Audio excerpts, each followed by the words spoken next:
Hello and welcome back to Redirecting. This is a garden update in which we're going to be showcasing some of the things that we have growing, like our greens and our lettuces and our basil.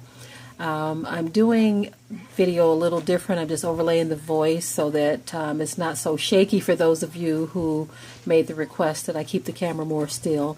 We have radish and all kinds of things growing. These are cold tolerant vegetables, and so this is why we have these particular items growing right now in our raised beds. These are fire rings for those of you who are not familiar with those, but all of these are cold tolerant. Of course, the basil, that's something different. We're going to cover it all in plastic though. But these red flowers you see right here, these are Cockscomb, also called Celosia.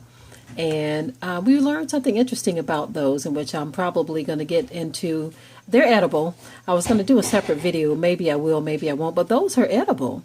I have some more that I'm going to show later on in the video. But they're very common. I hear that they're very common in Africa in stews and soups, and even as a side dish. So we're going to do some more exploring on that and get back to you on that after we do a little more research on recipes and things of that nature.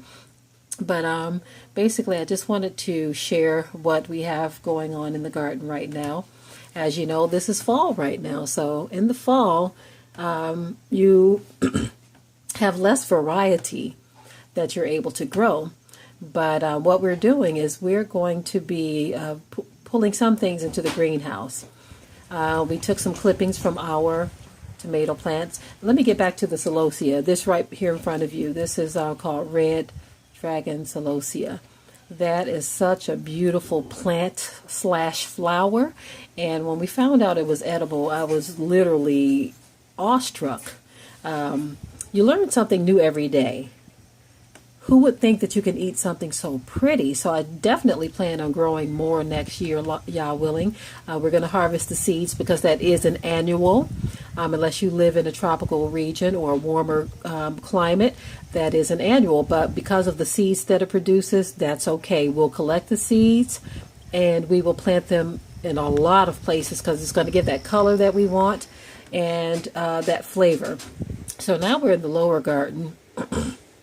We went through the little pathway to come to these grow bags here. We planted some seeds in the grow bags. Pretty much we have cold tolerant greens. And this right here, these are the sweet potato vines. They just literally take over. As I mentioned in a previous video, these are edible. You can eat the sweet potato leaves as well. And we're going to be saving some of the vines and getting our potatoes real soon here. Later on, I'm going to talk about a particular seed that we are going to be sharing with some of you that is just like sweet potatoes. It's easier to grow, and they taste just like sweet potatoes. Butternut squash, potato squash, taste just like sweet potatoes, and they are delicious. So many different ways to prepare them. But anyway, in these bins, these are called cowlet containers. I got them from a local farmer. And we are growing more greens. We're growing a lot of greens because they are cold tolerant. At some point, we hope to cover all of, well, at least a good majority. These right here, hold on. These are muscadine grapes. Got a lot of these this year. The vines, so we hope to see the progress of those over the years, y'all willing. But anyway, the greens are something that we hope to cover all of the bins at some point with plastic to extend their growth period once it gets colder. They're good in the fall, but when it gets really, really cold, like the winter weather and the snow, they may need to be covered. And so we have a little time for that, so I'm thankful for that. But in the meantime, greens always do much better either in the early spring or in the fall, but in the summer, not so much. These are... The first row is kale, and then the second row is spinach. So, again, we've got a lot of stuff growing on the ground there, directly in the ground. That's not in the raised beds. I'm not going to show much of that, but we do have some seedlings sprouting up on the side of the grow bags that's right on the ground.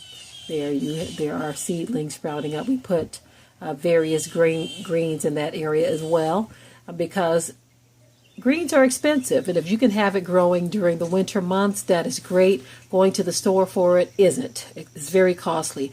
Now right here, what we have is our ginger. As you see, is there in abundance, lots of it. In the bin next to it, we have various lettuce and greens that are sprouting up. And then this bin right here, this is kale.